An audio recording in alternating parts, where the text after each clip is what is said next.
আজকে নতুন বাংলাদেশের জন্মদিন, সারা দিনব্যাপী আমরা এই জন্মদিন উৎসব পালন করব। এটার মাধ্যমে আজকে যে প্রক্রিয়া এখান থেকে শুরু হলো, এর মাধ্যমে আমরা অতীতকে বর্জন করলাম। যেসব দুঃস্বপ্নময় অতীত ছিল সে অংশে আমরা সম্পূর্ণরূপে বর্জন করে আজকের থেকে আমরা প্রতিটি পদে নতুন বাংলাদেশ সৃষ্টি করার সুযোগ পেলাম। আজকে জন্মদিন পালন করি, আমরা সারাদিন ব্যাপী উৎসব করি, সবাই মিলে জাতি সবাই মিলে উৎসব করি, এবং এটা নিশ্চিত হবে গণভোটটা দিই।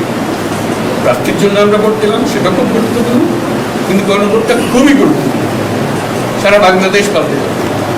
তো সবাইকে আহ্বান জানাচ্ছি গণভোটে অংশ নেবার জন্য, যাতে করে আমরা নতুন বাংলাদেশ গড়ে তুলতে পারি।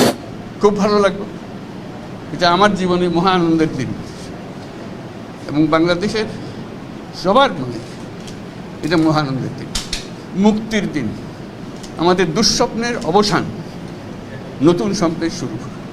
সেটাই হলো আমাদের আজকের এই প্রক্রিয়া। অসংখ্য ধন্যবাদ সবাইকে, সবাইকে মোবারকবাদ জানাচ্ছি। ঈদ মোবারক। ঈদ মোবারক।